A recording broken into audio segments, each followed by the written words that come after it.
نحمده ونصلي على رسوله الكريم أما بعد اللهم صل على محمد وعلى آل محمد كما صليت على إبراهيم وعلى آل إبراهيم إنك حميد مجيد اللهم بارك على محمد وعلى آل محمد كما باركت على إبراهيم وعلى آل إبراهيم إنك حميد مجيد اللهم بارك على محمد وعلى آل محمد كما باركت على إبراهيم وعلى آل إبراهيم إنك حميد مجيد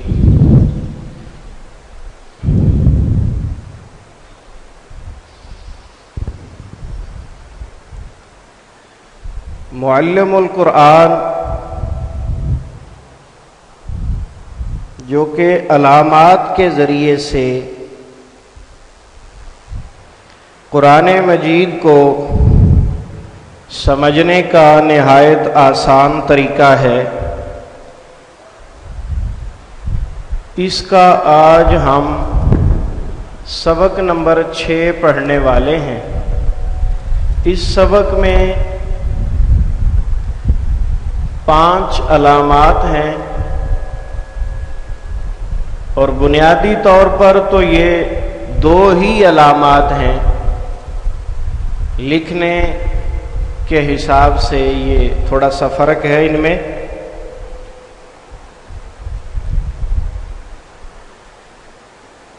یہ علامات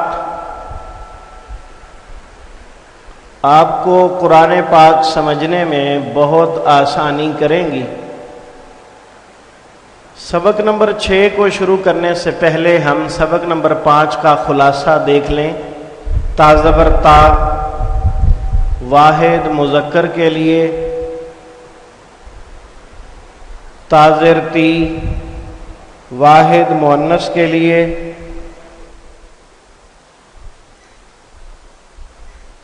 ترجمہ تو یا تو نے،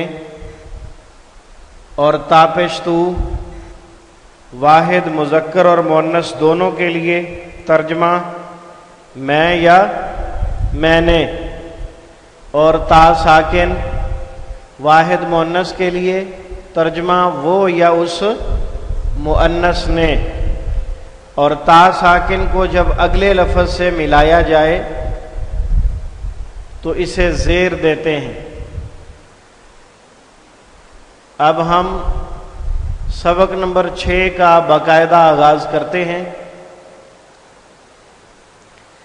اس سبق میں 5 علامات ہیں، ہوا، ہیا، ہو اور ہی۔ ہوا، ہیا، ہو اور ہی۔ اس میں جو پہلی علامت ہے ہوا، یہ واحد مذکر کے لیے استعمال ہوتی ہے،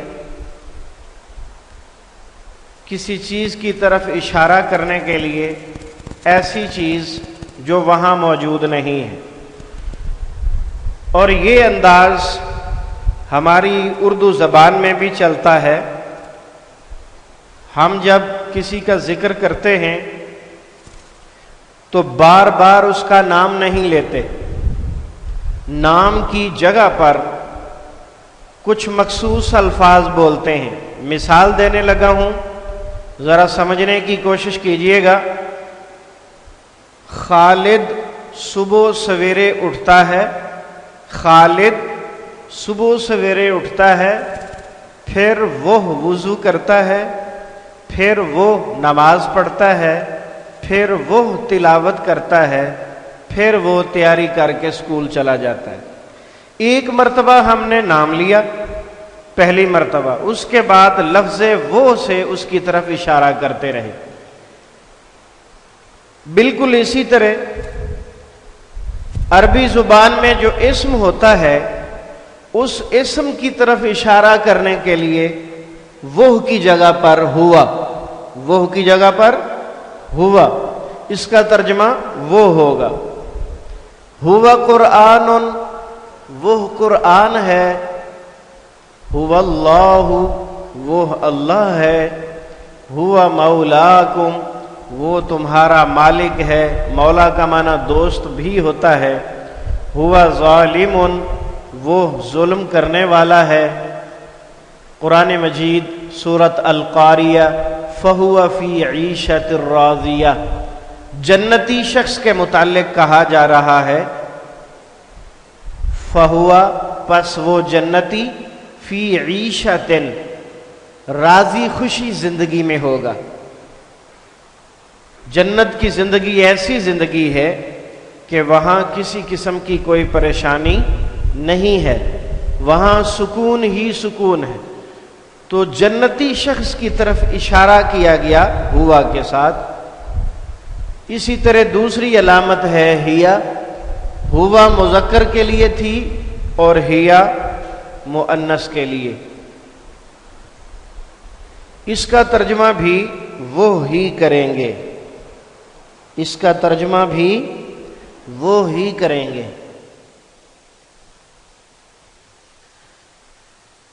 ہی زجراتن وہ قیامت ایک ڈانٹ ہے، وہ قیامت ایک ڈانٹ ہے، یعنی بہت بڑی چنگھاڑ نما چیخ سنائی دے گی اور قیامت آ جائے گی۔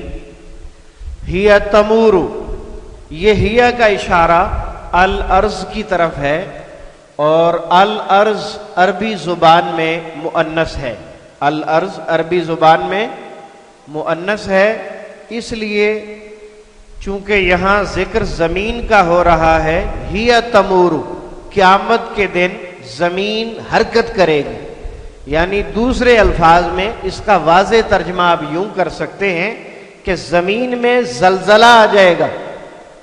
جب قیامت آئے گی زمین میں زلزلہ آئے گا، آسمان پھٹ جائے گا، سورج چاند ستارے گر جائیں گے اور سمندروں میں آگ لگ جائے گی۔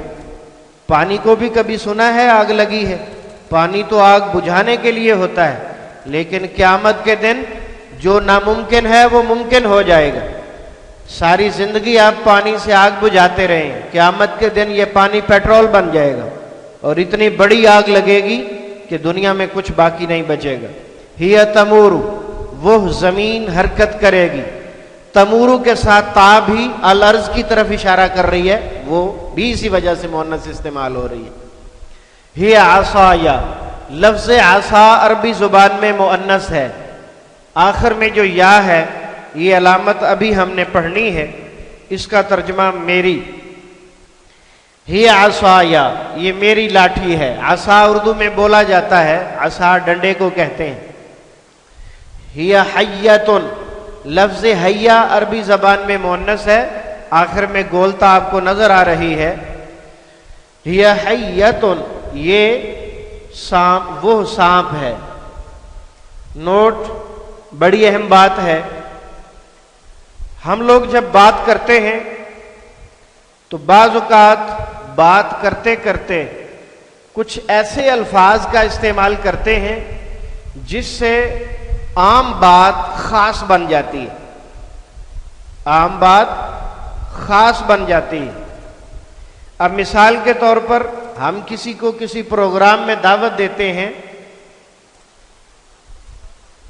تو ہم کہتے ہیں آپ سب نے آنا ہے لیکن آپ ضرور آئیں گے۔ دعوت سب کے لیے ہے، گھر کے تمام افراد کے لیے ہے، لیکن آپ ضرور آئیں گے۔ تو لفظ ضرور بول کر ہم نے عام میں سے خاص کر دیا۔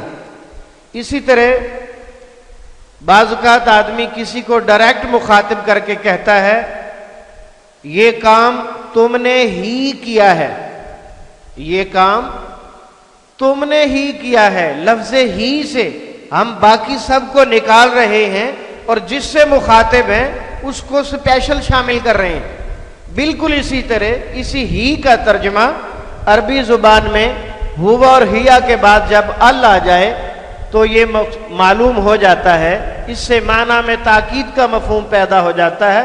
اردو ترجمے میں ہی یا وہی کا استعمال کیا جاتا ہے۔ قرآن پاک کی ان مثالوں سے آپ اس بات کو اچھی طرح سمجھ لیں گے۔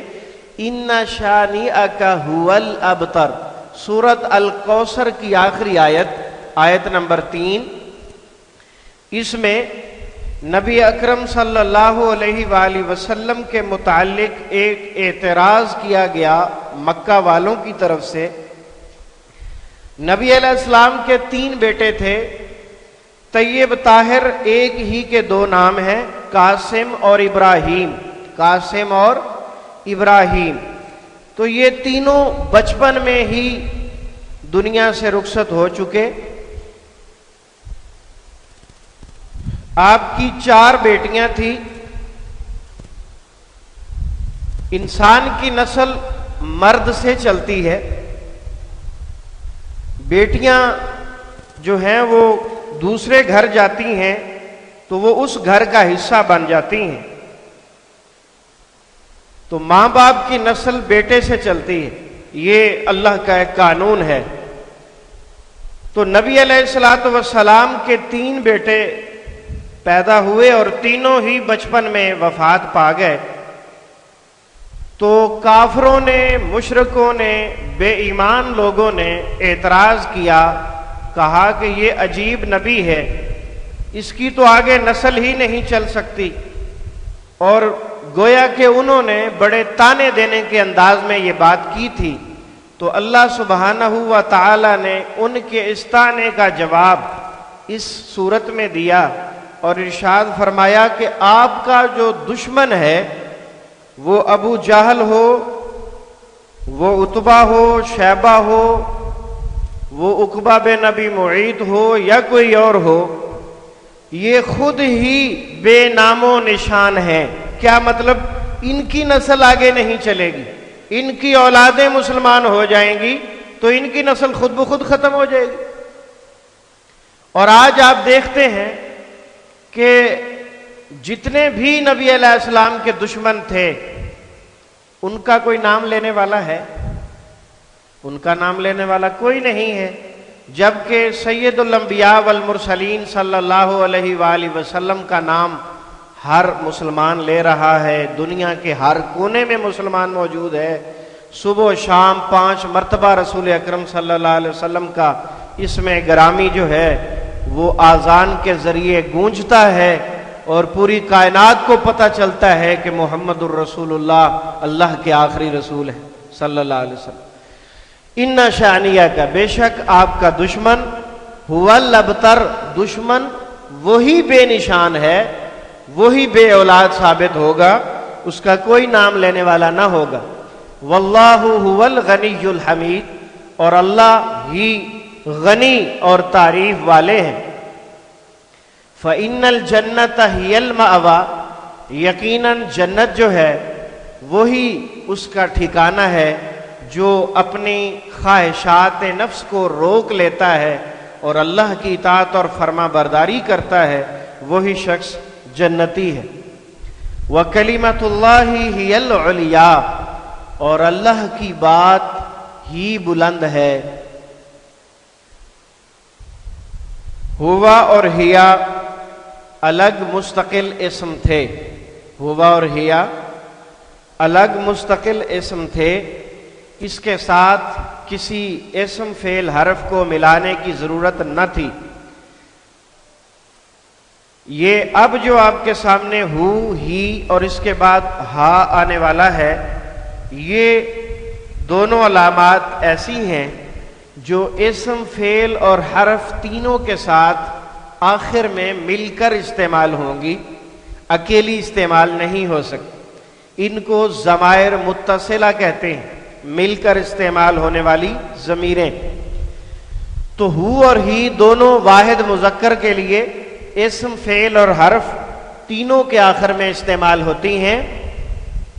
جب یہ اسم کے ساتھ آئیں گی تو اس کا ترجمہ اس کا، اس کی، اس کے، یا اپنا، اپنی، اپنے کیا جائے گا۔ ربہ، اس کا رب، عندہ، اس کے پاس، علی رسولہ، اپنے رسول پر، جنتہ، آواز نہیں آئی، اس کا باغ، اور اپنا باغ بھی ترجمہ کر سکتے ہیں۔ جب کسی چیز کی نسبت اپنے طرف ہوگی تو اس کا ترجمہ اپنا، اپنی، اپنے میں سے ہی ہوگا۔ علی قبرہ، اس کی قبر پر، اور علی قبرہ اپنی قبر پر بھی ترجمہ ہو سکتا ہے، فی سبیلہ اس کے راستے میں۔ اور یہی ہو اور ہی اگر فعل کے آخر میں آ جائے تو ترجمے میں تھوڑی سی تبدیلی ہو جائے گی، پہلے اس کا، اس کی، اس کے، یا اپنا اپنی اپنے تھا، تو اب کیا کریں گے؟ اسے یا اس کو، اسے یا اس کو۔ یرزقہ وہ رزق دیتا ہے اسے، یہ وہ کس چیز کا ترجمہ کیا گیا ہے؟ یہ اس یا کا ترجمہ وہ کیا گیا ہے، اور باقی لفظ رزق ہے، ہو کا ترجمہ اسے ہو گیا، تو کوئی ایسی چیز نہیں ہے جو اس میں مشکل ہو۔ نسلیہ ہم داخل کریں گے اسے۔ اس کو آپ دیکھیں، یہ نسلیہ کے شروع میں نون موجود ہے، یا تا حمزہ نون میں سے۔ باقی لفظ جو سل ہے یہ اردو میں بولا جاتا ہے واصل، وصل، وصول، وصال، یہ سب داخل ہونے کے معنی میں ہے۔ نسلیہ ہم داخل کریں گے اسے، خلقہ اس نے پیدا کیا اس کو، نولیہ ہم پھیر دیتے ہیں اسے۔ یہ نولی تو یاد ہو گیا کہ نہیں؟ یہ سورۃ الانفال میں کئی مرتبہ استعمال ہوا ہے، ہم پھیر دیتے ہیں اسے۔ ہو اور ہی جو ہے یہ حرف کے ساتھ بھی استعمال ہوگا، اب اس میں نسبتی معنی نہیں ہوگا، ڈائریکٹ ترجمہ کریں گے اس یا وہ، اس یا وہ۔ اسم کے ساتھ کیا ترجمہ ہوگا؟ اس کا، اس کی، اس کے، یا اپنا، اپنی، اپنے۔ اور فعل کے ساتھ اسے یا اس کو، اور حرف کے ساتھ اس یا وہ۔ علیہ اس پر، الیہ اس کی طرف، انہ بے شک وہ، منہ اس سے۔ اور آخری علامت ہمارے سبق کی، اور وہ ہے ہا۔ ہو اور ہی، ہو اور ہی اور ہا کے استعمال میں کوئی فرق نہیں ہے، بس اتنا فرق ہے کہ ہو اور ہی مذکر کے لیے اور ہا مؤنث کے لیے، ترجمے ان کے سب کے ایک جیسے ہوں گے۔ البتہ ایک خاص بات کہ کبھی یہ ہا جمع کے لیے بھی استعمال ہو جاتی ہے، جمع کے لفظ کی طرف اشارہ کرنے کے لیے۔ یہ آپ دیکھیں، ہاں جی، ہا اسماء کے ساتھ اگر اسم کے آخر میں آئے گی تو کیا ترجمہ کریں گے؟ اس کا، اس کی، اس کے، یا اپنا، اپنی، اپنے۔ ربھا اس کا رب، رزقھا اس کا رزق، علمھا اس کا علم، عرضھا اس کی چوڑائی۔ اور اگر یہ فعل کے ساتھ آئے تو ترجمہ وہی اسے یا اس کو، اور جمع کے ساتھ انہیں، یعلمھا وہ جانتا ہے اسے، یرزقھا وہ رزق دیتا ہے اسے، اسرھا اس نے چھپایا اسے۔ اسرہ پر اسرار، پر اسرار راز کے معنی میں، چھپانا۔ نتلوہا ہم پڑھتے ہیں انہیں، ہا کا اشارہ جمع کی طرف، الآیات کی طرف، ہم ان آیات کو پڑھتے ہیں آپ پر۔ نتلوہا علیکا ہم پڑھتے ہیں ان آیات کو آپ پر، ہم پڑھتے ہیں انہیں یعنی ان آیات کو۔ احیاہا یہ لفظ حیات سے نکلا، اس نے زندگی دی اسے۔ وجدتھا وجد موجود، وجدان وہ، وجدتھا میں نے پایا اس مؤنث کو۔ اور یہ ہا حرف کے ساتھ آئے گی تو وہی ترجمہ اسے یا اس یا وہ، اس یا وہ۔ فیہا اس مؤنث میں، انہا بے شک وہ مؤنث، منہا اس مؤنث سے، لہا اس مؤنث کے لیے۔ اور آپ کا سبق مکمل ہو گیا۔ ہوا اور ہیا خلاصہ سن لیں، یہ ہوا واحد مذکر کے لیے اور ترجمہ وہ، اور ہیا واحد مؤنث کے لیے ترجمہ وہ۔ ہوا یا ہیا کے بعد ال والا اسم ہو تو تاکید کا مفہوم پیدا ہو جاتا ہے، تو اس کا ترجمہ ہی یا وہی کرتے ہیں۔ ہو، ہی اور ہا تینوں میں سے جو ہے پہلی دو علامات واحد مذکر کے لیے، ہا واحد مؤنث کے لیے، اور کبھی جمع کے لیے بھی اور یہ تینوں جو ہیں جب اسماء کے ساتھ آئیں گی تو ترجمہ اس کا اس کی اس کے یا اپنا اپنی اپنے، اور افعال کے ساتھ اسے یا اس کو، اور حروف کے ساتھ اس یا وہ۔ الحمدللہ سبق نمبر 6 آپ کا مکمل ہوا۔ سبحانک اللہم و بحمدک اشہد ان لا الہ الا انت استغفرک و اتوب الیک وآخر دعوانا ان الحمدللہ رب العالمین۔